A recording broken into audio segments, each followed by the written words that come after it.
Welcome into the Hustle Show here on Wager Talk, sponsored by Viva Tequila Seltzer. I'm Mark Zinno, joined by Adam Trigger, Chris Thurston, and, of course, Bryan Power. It is great to be with you guys. As always, for the fun and the hijinks here, we'll preview the NFC East. We'll have best bets for you guys before the end of the show. And I know that the audience is obviously waiting for all of our, big takes today, but it's great to be with you guys here. Once again, we are sponsored by Viva Tequila Seltzer. Viva is a refreshing and drinkable hard seltzer, 88 calories, 0 carbs, 0 sugar, and 4.5 alcohol volume.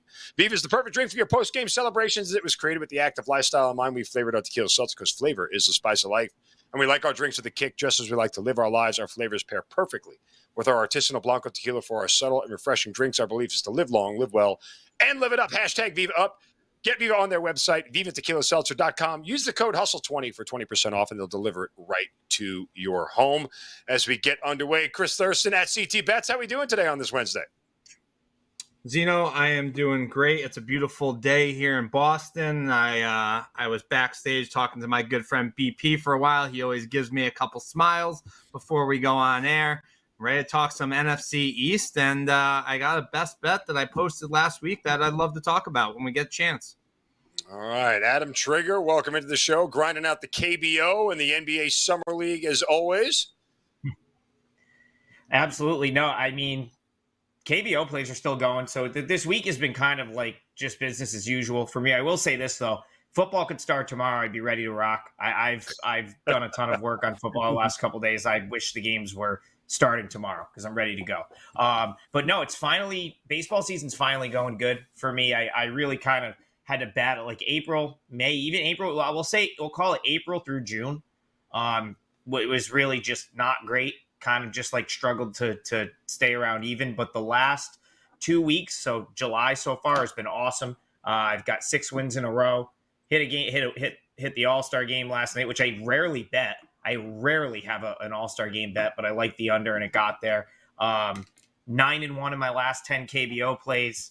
Nice little streak in Major League Baseball. So it's finally, it's finally starting to go my way a little bit, which has been nice because the first couple months it was just a battle to stay around even. So just keep, trying to keep plugging along, and football will be here. I can't even talk. Football will be here before we know it. Before we get to the incomparable Bryan Power, I'm just curious, how much did you pucker up? How much did you almost crap your pants in the ninth inning of that game on multiple occasions, watching your under disintegrate? I was worried for you. I wasn't worried until they had 2 guys on, because I had 7.5. So the first one almost went out. Like the first ball when Juan Soto was literally with his back to the wall. Oh, see, I would have been okay with that because it's like, that would have made it 3-3, and I don't know what the rule. They weren't gonna play. Were they gonna play? They weren't gonna play like extra innings, right? Like, wouldn't have gone to some sort of like a derby tiebreaker. Like, what's the tiebreaker for the All-Star game? I thought they would have done the Ghost Runner extra innings, right? I don't know. I don't know. I was actually I was just starting to look up what are the extra inning rules in the All-Star game. Probably something I should have known, before I bet it, but still. And then, he flies out to the wall. And then I was just like, I hope J-Rod hits a bomb right here, wins it 4-3 for the AL. My under 7.5 will come in. And I admit, I was starting to I was like, oh my God, Are they really going to hit a three-run bomb to win this? And I'm going to lose the under like that. But Craig Kimbrell, of all people who I can't stand and always screws me, got it done. So go figure. Well, from a man who should have looked things up to a man who always looks things up, the incomparable Bryan Power. Welcome in. Always great to be with you, my friend. It has been it's been a weird week. You and I usually spend our mornings together over coffee, and I called you Tuesday morning. Yesterday just didn't feel right. We didn't talk. We had nothing to talk about. So I'm glad that we are spending this time together. Yeah, man, it's been a pretty slow week, although I did get the opportunity to host Wager Talk today 3 times this week, every day so far. I can only assume everyone else at the site is on vacation so far. They called me, but it was a great opportunity. I think I did well. I'll give myself a 10 out of 10. I talked to Trig today on the show. We were answering questions left and right about everything, about NASCAR rain delays to Florida State and Clemson, so that was good.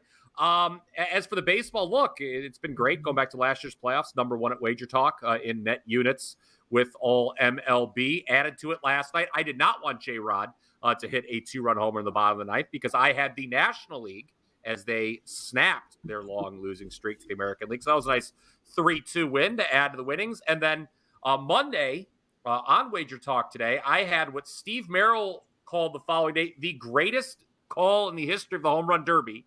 I don't know if that's accurate or not, but I'll certainly take the praise. I had J-Rod against Pete Alonso in the first round when he went off. That was nice. And the fact that J-Rod gassed himself out in the second round was of no concern to me because I had already cashed the bet. Can I just say this before we get to best bets here? Can I just whine for a second? I have been hosed the last 2 nights on bets that should have cashed and just didn't. So I had Adley Rutschman to beat Luis Robert Jr. in the first round. The kid hits 27 home runs, 6 from the opposite side of the plate, and somehow can't get out of the first round. I mean, I was spot on knowing he was going to have a ball-out night, and he just ended up facing the wrong guy. Hits the third most home runs in the first round, doesn't get out. That sucks. Then I had a Rosarena to win it all. And, of course, the dumbass, instead of picking to go first like he did the previous 2 rounds, decides he wants to go second and watches Vlad hit 25, and then he's got nothing left. So I got hosed on those 2 bets. Last night, you guys know the group text we're in. 2 of the guys in that group text last night. Here was my bet. Here was my prop bet. Ronald Acuna Jr., first at bat, any extra base hit, double, triple, home run. Do you remember? Did you see that first at bat? Yeah. Garcia, the sandlot thing where he just stuck the glove up and the ball fell in it as he's getting spun around, losing it in the sun. And I'm sitting here going, oh, it's a 10-1 cash bet as the ball leaves his bat. I go, we're going to cash. This thing's going to go out. And all of a sudden he sticks his glove up and the ball falls in it. I mean, I'm getting hosed left and right the last 2 nights on the All-Star game. So we're not betting All-Star stuff anymore, period. All right, now that's Garrett Cole had the worst. Cole had the worst, cleanest first inning of maybe in history. Yes. Like, he gave up 2 bombs and had a 1-2-3 inning somehow. Like, and as a National League bettor, I was like, well, I turned it off for a little bit because I was like, dude, if this is the way it's going to go, I'm screwed. Then with the homer getting overturned as it should have been. But yeah, Mark, it's nice to see that you had your coffee though still today, by the way, buddy. You're still fired up. I did. Yes, I did. And the minus 148 Nerfy actually hit. There wasn't any runs in the first inning. So there's that. All right, let's turn our attention to the NFC East here as we continue with our preview. If you missed the other 3 NFC divisions, go back to our Wager Talk YouTube channel and the Hustle Show podcast. We've previewed them over the last 3 weeks. Let's start with the NFC. We will start with you, Chris Thurston. I mean, the Eagles are one of the minus money favorites to win a division. Cowboys come in second around that plus 175. Then you get a huge gap to the Giants and the Commanders here. I mean, there's probably not any value in betting on the Eagles or even the Cowboys, in my opinion. I mean, is there a way to bet this division for somebody to win it where you can feel confident, CT? Well, I won't be betting the Eagles to win this division. And I kind of wanted to first start by saying, like, you know, you look back at the Super Bowl and you could probably confidently say that Hurts was arguably the best player in that game in the Super Bowl, and they lost. And that includes Mahomes, who won the MVP. But now, BP, right, he gets that big contract, you know, I think it's like $220 million, 175 or 180 of it is guaranteed. So here's the question. Is he going to be able to prove he's actually the real deal and elite? He's now, I think it's the second highest paid player per year in NFL history. I think that's crazy. He played out of his mind last year, and I just don't see that happening again. And thanks to our good friend Mark Lawrence, who will talk about his magazine later in the show here, he points out that they go from the easiest schedule in the league last year to the hardest schedule, right? They have to play the AFC East this year. Over the last 6 years, those teams who've gone from the easiest to the hardest, they've gone 47-41 straight up and 40-46 and 2 against the spread here. I expect some regression from this team. I don't think that Hurts is going to be nearly as good as he was last year, Zeno. I don't see it. And want to know what? I'm really not looking to bet the Commanders either. I mean, Dan Snyder is finally gone. That ended poorly with no Super Bowls and a lot of scandals at the end there to depart. Giants, I don't know. I mean, yeah, they were miserable for a few years. Dayball, brings some life back into them. I think Daniel Jones, who is playing for his job, he finally gets paid now too. I still think he's going to somehow get killed running around the way he does. The way I'm looking at this, it's either Cowboys or nothing for me. And the numbers I've seen are kind of all over the place. I saw an offshore book with Dallas plus 200 to win the NFC East. That kind of caught my eye a little bit. I've been looking at Dallas. Go ahead. Correct me if I'm wrong on this. Bryan Power probably knows this because he knows everything. But it's 17 consecutive years now. There haven't been back-to-back winners of the NFC East, right? Correct. So it's almost like a straight fade of the Eagles at this point to pick any of the other three teams. I'm with you. I wouldn't bet the – I mean, honestly, and this isn't me being a homer as a Giants fan, but like just from a value perspective, they're the only real team, I think, that could provide you with any worth to bet the division on. Yeah, I guess if you're – yeah, I mean, I saw them as high as plus 1,100. I mean, they got the goods to do it, and I don't think trading for Darren Waller is going to hurt all this year. And I kind of like the third round pick that they got with Jalen Hyatt out of Tennessee. And when you think about it, right, you're a Giants fan. They really didn't have a number one target last year, right? As a wideout, they kind of need one. Even though Waller's a tight end, he's going to be a great target for Jones. And I think Hyatt could be a good. Yeah, if he could stay healthy. And they need Saquon to stay healthy. Zinno, he finally did last year, but that was the first time he was healthy since his rookie season. And the other 3 years he was hurt. I don't disagree with you. The Giants have the goods to win this division. I don't know. The Cowboys caught my eye a little bit. I like the way that they attacked the offseason. I think picking up Brandon Cooks was essential for them because, to me, that was them realizing that they screwed up letting Amari Cooper go, and you needed somebody to be another target for CeeDee Lamb. As great as he is, I mean, Dak had a shit ton of turnovers last year, and that can't happen again. And you need another target. And Michael Gallup, he had a really, really down year. Although I think he's going to be a decent, I think he'll pick it up this year. But getting Cooks was big. They get Gilmore in the trade. I don't know how healthy he will be, but that helps Diggs in the secondary. And Parsons still probably the best linebacker in the league. So I was looking at Dallas to play this division, but I don't disagree. The Giants could win this division. Adam Trigger, never mind regression, just from the natural standpoint of what the Eagles did last year. I just don't know if there's another team in this division. Like, who's going to have the best division record? Like, it seems like there's going to be so much cannibalization among these teams to a certain extent. Like, 4-2, is that going to be able to win this division if you go 4-2 within the division? See, now I see this a little bit different than CT. So, I think the Eagles are significantly better than the other three teams in this division. It's not really close to me. It's very similar to how I look at the division we talked about the last time we were on, the NFC North, where it's I think the Lions are so much better than those other three teams, but I'm not it doesn't mean I'm going to try to bet that in any capacity. It's just that I don't really want to go against that. That's really how I see it from a division perspective. I don't want to go against them. Now, once the season gets going, could there be some value in playing against the Eagles? Yeah, of course. Against the spread, of course. But this team, they have one of the best offenses that. I'm not worried about Hurts because their offensive line is so good. Pressure rate is the only team I think with a higher pressure rate last year was the Cowboys than the Eagles. It's just an interesting, tidbit to support, I guess, Dallas there. But let's put it this way. The Eagles were elite on both sides of the ball. And I don't need to really sit here and rehash that because it's kind of known.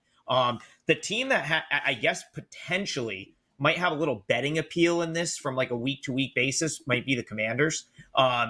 Because they while they will potentially be bad from a record standpoint, there are things here that I like. One, Chase Young should be healthy this year. He wasn't healthy last year. And they had a top 10 pass rush last year. So you throw Chase Young, a healthy Chase Young into the mix. There's some appeal there. Sam Howell might actually be good. I mean, the Commanders had a chance to go out and get a quarterback, but they go and get Jacoby Brissett, presumably to go with Howell. So we'll see, see how that plays out. Obviously, some question marks there. But you look at their receivers, McLaurin, Samuel, pretty good 1-2. The Dotson kid didn't even have a full season. Like, he could potentially be, he's got a huge upside. And the offensive line is like serviceable. Like, teams I look at, they have to have a good offensive line. If they're bad, they have to have at least a capable offensive line, which the Commanders probably do. And I really like their defense last year. Specifically, their secondary was very good. Pass rush is solid. They can get run on, which again, though, if you're talking about a bottom team, a team that everyone considers at the bottom, you're not going to check every single box. Like, that's not how it works, right? Like, we're talking about a team that many have at the very bottom of at the league this year. Like, I've heard people say the Commanders are one of the worst teams in football, and I don't agree with that. I think they might be bottom 10, but I don't think they're the worst team in the league, or even in the bottom 5. So I see a little bit of value there. Would I take them to win this division? No, I wouldn't have any interest in betting that. But on a week-to-week basis, if they end up not falling apart in some areas, I think that they could be respectable, especially against the number. But as far as I'm not going to fade the Eagles here. I still think the Giants were my team last year. I really like them. I think they could have regressed a little bit, or they didn't get better. I haven't decided which yet. And the Cowboys, Mike McCarthy just sucks. He's a terrible coach. He's a bad coach, and they made a big mistake letting Kellen Moore go.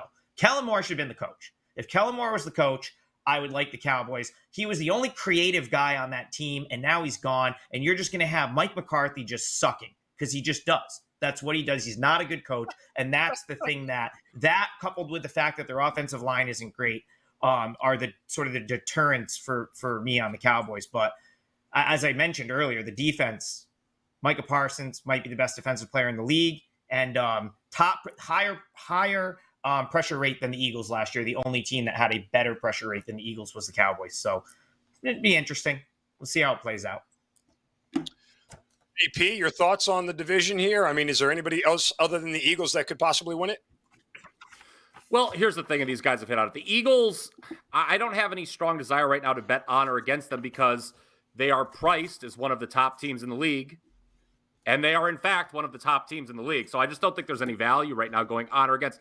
I'm kind of with CT more than Trig on Dallas. I do think there's value on Dallas. I think the gap between Philly and Dallas is possibly overstated. However, the point I was going to make against Dallas, and I thought I was going to be the guy who went in hard on Mike McCarthy, but Trig just already stuck the knife in him, and I guess kind of just keep sticking it in him a little bit. Yeah, I mean, that's a concern that I have with Dallas. That is the coaching. The things he's saying about, like, I want to run the ball. That always is a red flag for me. I mean, people who just that's like one of the most overstated things ever. Like, when people look at, like, oh, look, they established the run. When good teams accumulate a lot of carries, it's because they're running the ball at the end of games when they're winning. That's something that, Football Outsiders did a great job,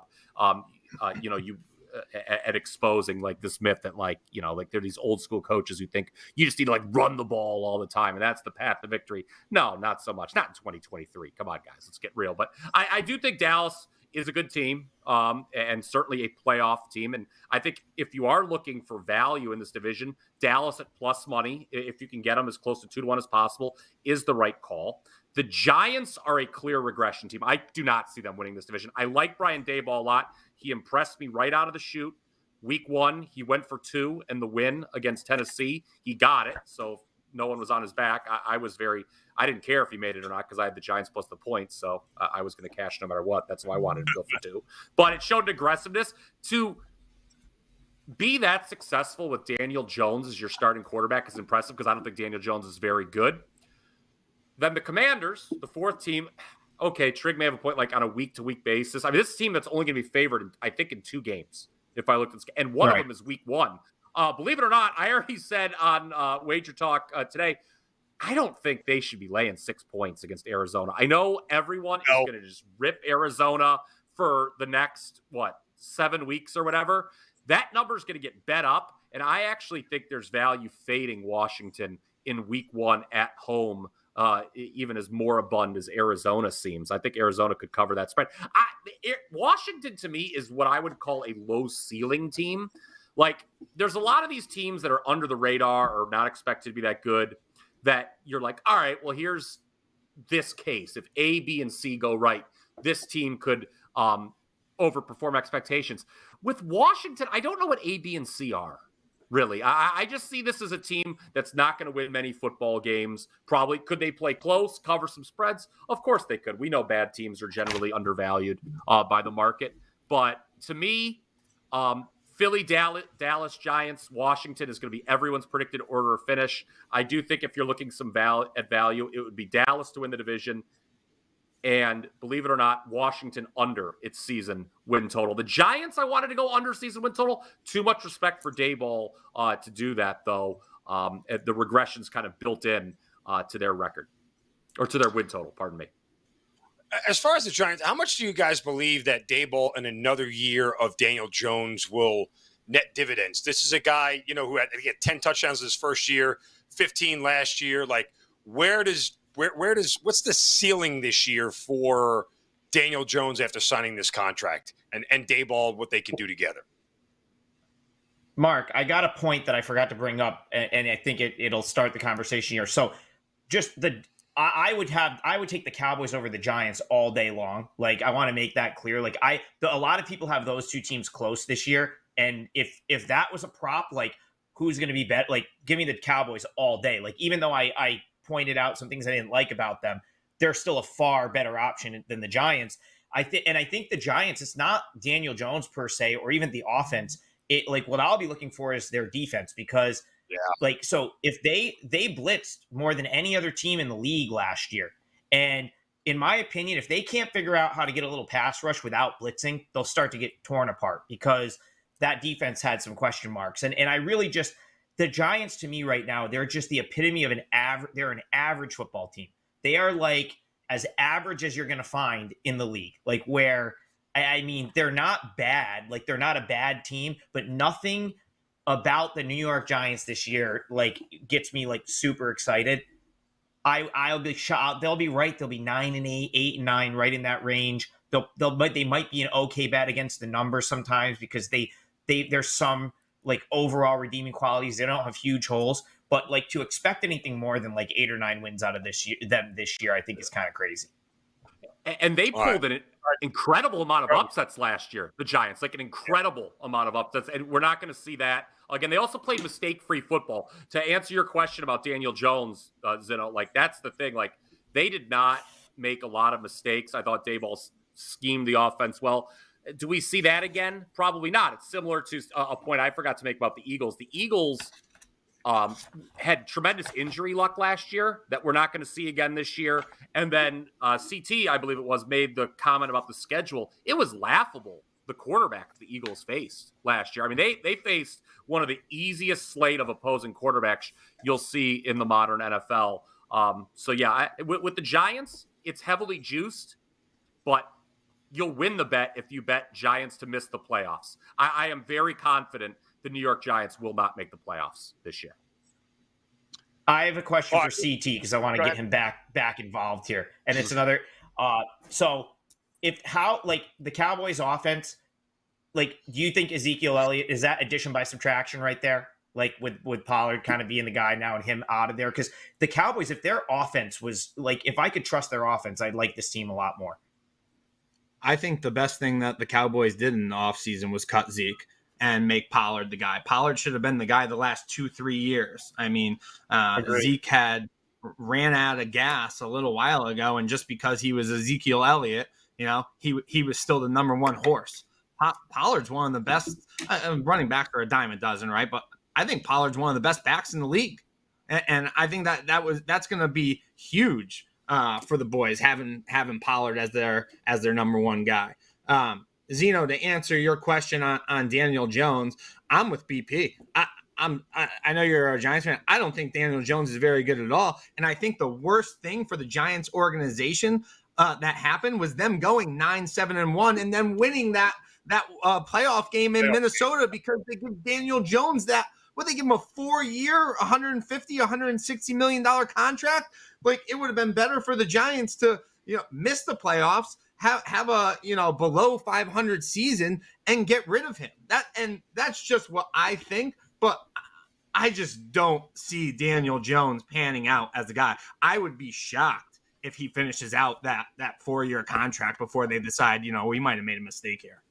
Well, in fairness to the Giants, the last 2 years of that contract are funny money, right? They can cut him after 2 years and basically get out from underneath it without any real, damage to the salary cap. But to your point, yes, the idea that they did so well last year, they were sort of between a rock and a hard place as far as term deal and paying him what the going rate is for quarterbacks as opposed to just franchising him and creating that animosity. And then him, if he has another good year and you're trying to sign him long term, you're just now you're overpaying again. So I think it's really tough. Right. Before we get to best bets, any other final thoughts on the NFC East? I have 2 points I wanted to get. Dallas Cowboys, last 2 years, number 1 in most regular season points scored. So it's going to be very interesting with the offense. We've all kind of danced around with McCarthy now calling plays. Is that a negative effect on that? Also, New York Giants, Daboll won Coach of the Year last year. 6 of the last 7 to win Coach of the Year have seen their teams win fewer games in year +1. So that's another kind of argument for the Giants to regress, win fewer games here in 2023. The exception to that rule, I believe, was Sean McVay with the Rams, if memory serves correct. All right, let's get to best bets here for this week. And again, if you guys missed any of our other NFC divisional previews, go back to the Wager Talk YouTube channel. The last 3 weeks, we've previewed each one of those divisions for here on the Hustle Show podcast. We'll go through all the AFC in the coming weeks going forward as we guys get you guys set for football season. Turn it over to CT Bets for his best bet of the night. Yeah, thanks, I'll break this one down. I tweeted this out last week, I think Thursday night. I went and bet it at the Win Boston because it had the best number around here available, and that was the Oklahoma Sooners over 9 wins on the year. Shop around. There still are some 9s out there. Mainly the market is moved to 9.5 right now, but if you see a 9.5, you could get plus money back on the over, and I don't mind that one bit either here. So reasoning here, Venables, right? You might be saying, CT, you're crazy. Like, he didn't have the game plan for Venables didn't go as planned, to say the least here. He got blown out by Texas. He wins only 3 conference games. It wasn't the ideal start that Oklahoma fans are looking for, especially going to the SEC next year. Good news is he does bring back both coordinators and his trigger man, and he didn't waste any time hitting the portal. They got a bunch of strong transfers that should help them to look like the OU that we're used to seeing, right? And the offensive coordinator, Jeff Lebby, side note, that is Art Briles' son-in-law. Art Briles, very near and dear to my heart. He's going to have the offensive, power kind of back to the explosive ways and rolling like we were used to seeing from the good old Oklahoma days. I don't let last year fool you. And this is coming from a Baylor grad and a Baylor fan pumping the tires of Oklahoma. Dylan Gabriel, he's back for another season. That gives them one of the top quarterbacks in the Big 12. Offensive line, he's going to be solid. They're going to be solid to protect him. They return all 5 starting offensive linemen. They got some good transfers for Lebby to work with. Watch out for Andrell Anthony. Nice wideout transfer from Michigan. Going to be a nice little target for Gabriel. Venables, he's the defensive mind coaches. They're going to be a lot better on the defensive side of the ball. It's going to be very, very hard to be worse than they were on defense. Like they were last year. They were pathetic. They only faced one top 10 or one top team away from home, and that's Texas, and that's the Red River Shootout. That's at a neutral site. They're going to be favored in 11 of 12 games, and Zinno, the schedule is very, very favorable with the 4 teams from the expansion. They avoid Kansas State, Baylor, and Texas Tech. Those are 3 tough games to be able to not have to play in their last year in the Big 12. it kills me to say this. I think it's going to be Texas versus Oklahoma in the Big 12 championship, and both of them are looking to leave the Big 12 on a high note. My best bet for the show and my second biggest college football win total on the year is Oklahoma over 9 wins. This is at least a 10-win team, if not 11-win teams, Great stuff. Follow me on Twitter, TBet16. Let's go over to Adam Trigger for his best bet for tonight. Yeah, so I'm going to use my time here to talk about our little contest giveaway, and then I'll give you the 2 things I've bet so far in football season after this. But CT and I, so CT's got a few copies of Mark Lawrence's magazine to give out. I believe we have 5 copies.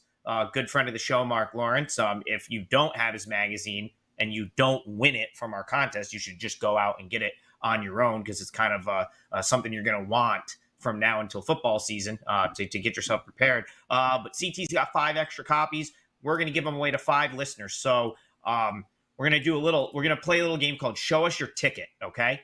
And basically it's this. You need to tweet your tweet has to tag The Hustle and has to tag Mark Lawrence. So those are the 2 requirements. Tag The Hustle and tag Mark Lawrence. Follow our Hustle Twitter and follow Mark Lawrence. Now, if you want to tag the hosts, probably a good idea so we see it, but that's not a requirement. Those are the only 2 requirements. Tag Mark, tag The Hustle, follow Mark, follow The Hustle.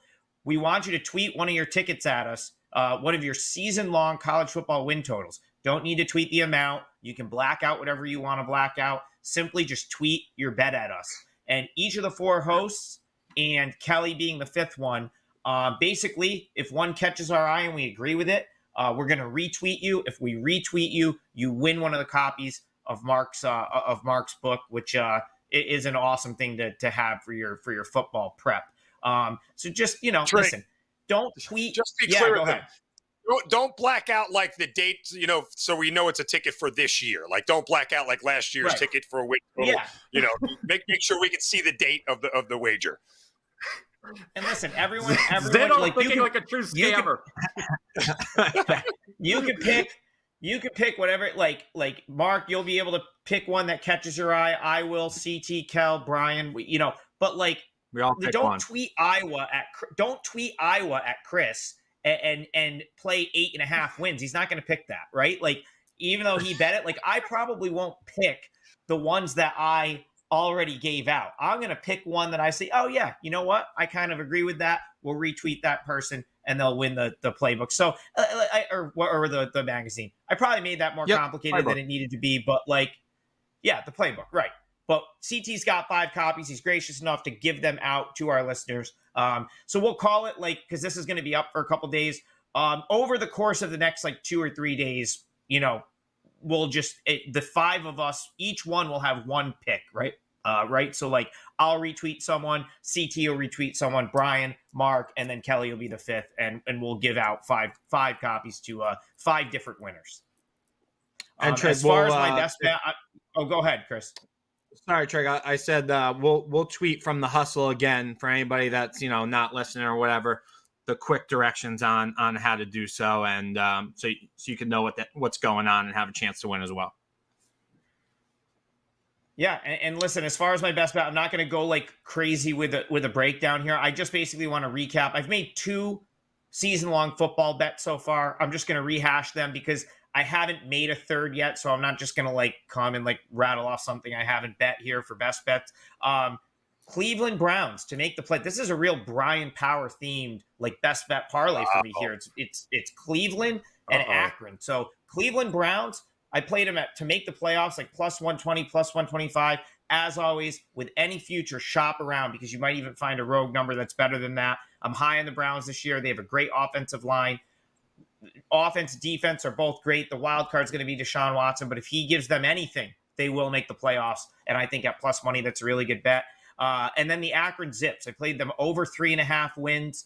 I think they could make a bowl game. I think the ceiling for them could be 6 wins in that conference. I talked about it in detail on Wager Talk today. They are the stat that that Brian and I talked about on Wager Talk today that's kind of wild is the 2-10 Akron Zips outgained opponents by 41 yards in MAC play last year. They have 15 players back.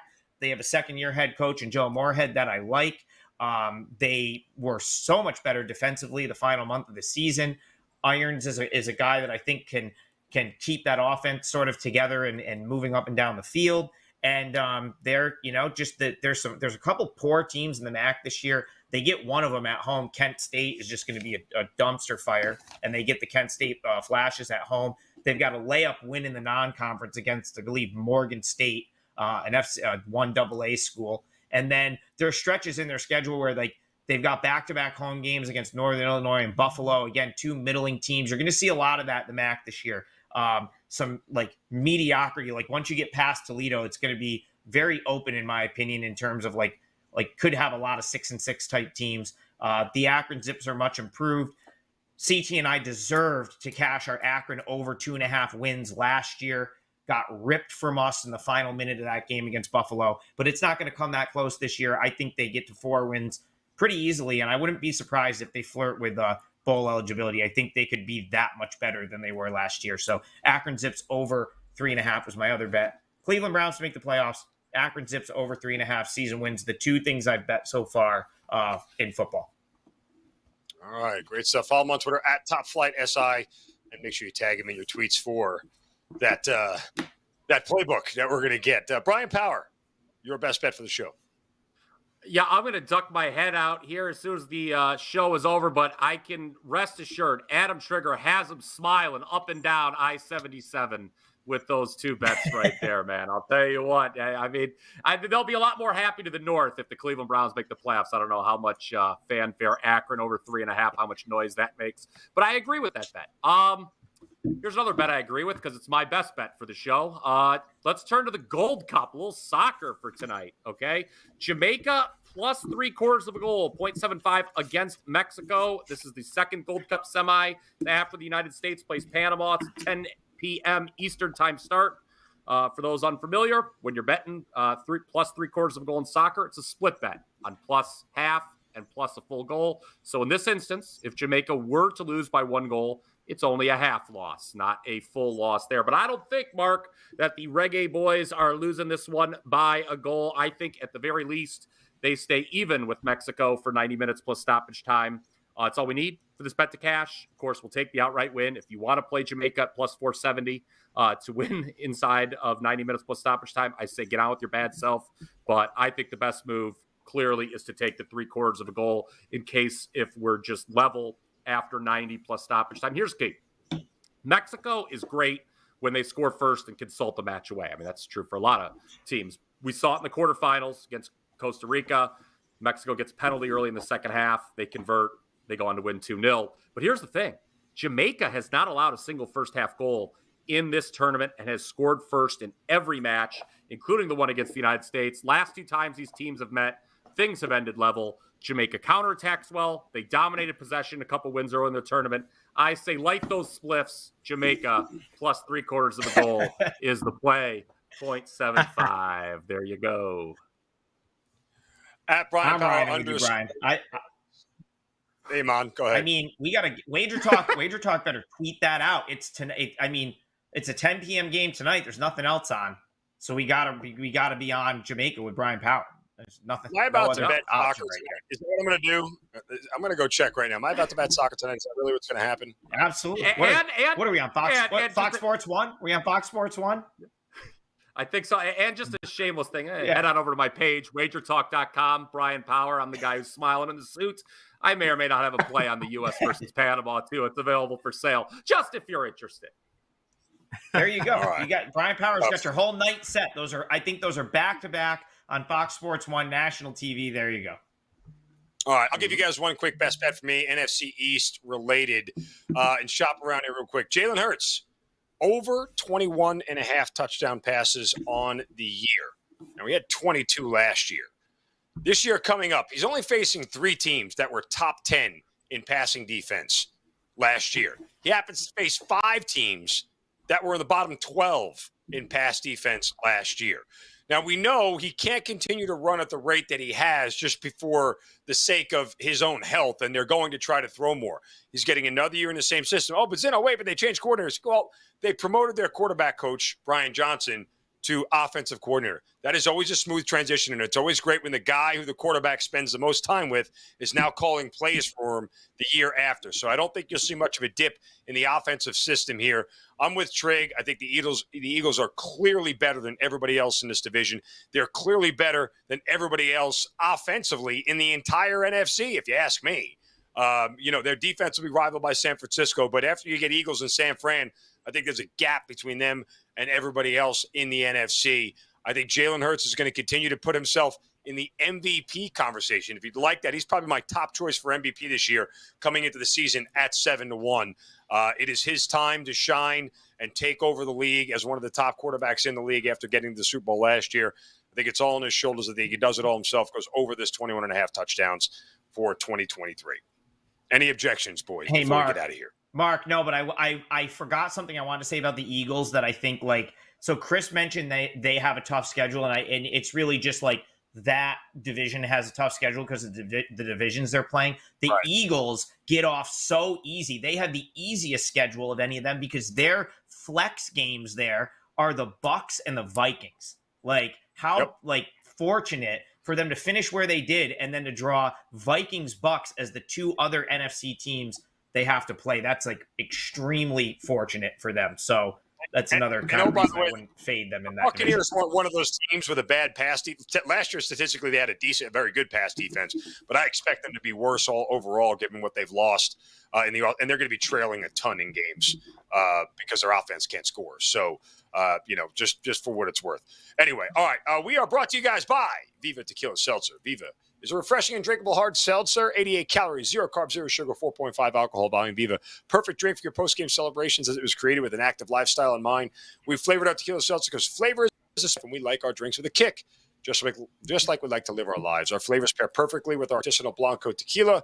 For our subtle and refreshing drinks, our belief is to live long, live well, and live it up. # Viva. Purchase it on the website, vivatequilaseltzer.com. Use the code HUSTLE20 for 20% off. Get yourself a variety pack, or you could just get the elderberry and the huckleberry, the two best flavors there, hands down. But again, vivatequilaseltzer.com, the code HUSTLE20 for 20% off. So for Bryan Power, Adam Trigger, and Chris Thurston, I'm Mark Zinno. Appreciate you guys watching. Make sure you smash that like button right there on the Wager Talk YouTube channel, right here for the Hustle Show podcast. Hit us all up on Twitter. Make sure you send those tickets in, and we'll get you guys out the playbook. Appreciate you guys watching, and we'll talk to you again next week. Have a great night, everybody.